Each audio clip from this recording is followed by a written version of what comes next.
With control of the Senate up for grabs, the entire country is watching the Senate runoff election in Georgia, and Election Day is only a week away.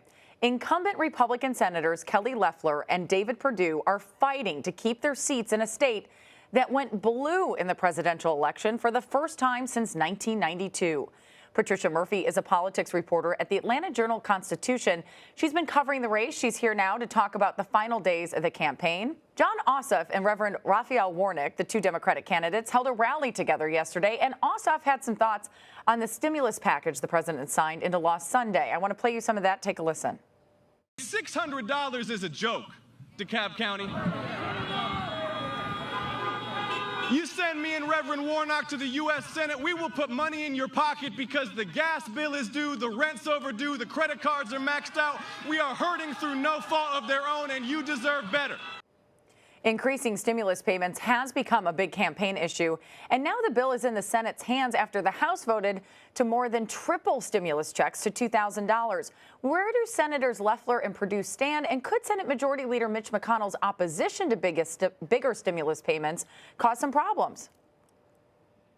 We don't know where Senators Loeffler and Perdue stand on the $2,000 payments. We have not had a chance to ask them. This is a question I think they are trying to avoid. Both senators did push for that COVID package and did push for the $600 checks. But we know that Republicans generally, with a few exceptions, are opposed to those $2,000 checks specifically because of the size of the budget that would require and the offsets that would require. So we don't know exactly where either Loeffler or Perdue are on this, but that has certainly given the Democrats like Ossoff and Warnock a huge opening to push them to answer that question. I actually think if McConnell blocked this vote, it would probably save Loeffler and Perdue from a tough vote. They don't want to go up against the president, but they also are both two more conservative, budget-minded Republicans who I think also would rather not vote for these $2,000 checks. So we'll have to see what happens if the vote actually comes up. They would be in a tough spot. Yeah, it seems like a very sticky situation for both of them. We do know as well that the House voted yesterday to override the president's veto of the National Defense Authorization Act. Now that bill is headed to the Senate as well. Can you explain what's at stake again for Senators Loeffler and Perdue here? I would say this might even be a trickier vote for these two senators than the stimulus package, because this is a package.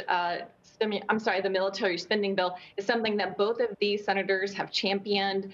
There are 13 military installations in Georgia. It's a hugely important piece of legislation.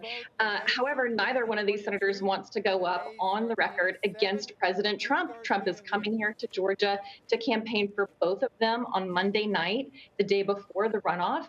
They do not want to have a vote against the president and against what he's asked for at the same time as having him come into the state, because we all know what the president does to people who go out against him publicly. They really want to be on the same side as the president on all issues, and the defense spending bill in particular puts them in a really tough spot because it's the bill both of them had pushed for before the president was against it.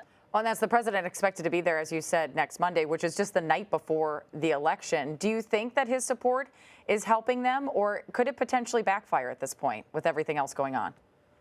I think, like everything, President Trump is a double-edged sword here in this state. He is an incredible driver of conservative votes.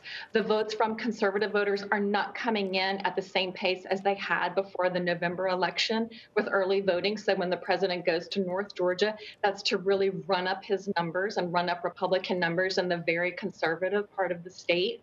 But we also know that the president is a huge turnoff to suburban Republican voters, and the senators really need both sets of voters to get themselves over the finish line here. Senator Perdue beat Jon Ossoff by 2 points in the November election. All he needs to do is repurpose that vote, but he needs those people who came out for Joe Biden the first time and voted for him at the same time to come out. And we just don't know if President Trump comes into the state, makes a big play about how unfair the election here in Georgia was and how corrupt Republicans here in the state are, as he said many times. We don't know what that does to those suburban Republican voters. And again, it's a tough spot for these two senators to be in. Yeah, it sounds that way. So let's look at the numbers here. More than 2 million people have already voted early in Georgia. And of those voters, almost 69,000 didn't vote in the general election. So given that early voters overwhelmingly turned out for Joe Biden in the general election, handing him a win by, as we've talked about 11,000 votes in the Peach State, do you think this is a good sign for the Democratic challengers at this point? I think it's a good sign for the challengers because the Democrats here in the state have a huge registration effort going on. They've really been focusing especially on younger voters and a specific pot of younger voters, the voters who turned 18 between Election Day and the runoff. And that is many tens of thousands of voters that the Democrats know exactly where they are and how to get them to register and hopefully how to get them to turn out. So we do believe that a large number of those new voters are younger voters. And the younger voters have been going disproportionately for the Democrats.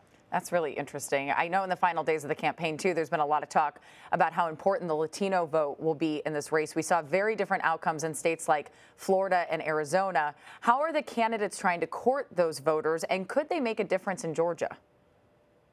I think the Latino vote could absolutely make a difference here in Georgia. It's a state that has been separated by about 10,000 votes for the president and Joe Biden. So any even small group of voters makes a big difference. But the Latino population is the fastest growing population here in the state. And especially in those suburbs that we talk about here in Georgia, those are not traditional white conservative suburbs. These are diverse, highly educated, younger voters, Latino voters, African-American voters, upwardly mobile. And it's a very important group of voters that both campaigns are going after. The Democrats are going after in more traditional formats with Spanish-speaking ads, Spanish-speaking outreach. The Republicans go after them in a more business-friendly format. And so they'll go after the Latino Chamber of Commerce and reach out to the more business-minded small business owners who are Latinos here in the state as well. They're a very, very important piece of our economy.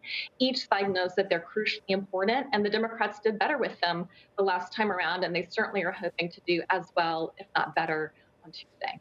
All right, really interesting conversation. Patricia Murphy, thank you so much for joining us. We'll be watching next week. Thank you. We'll have coverage of Georgia's Senate runoffs throughout the day on Election Day, January 5th, plus a special edition of Red and Blue. That's right here on CBSN at 5 p.m. Eastern.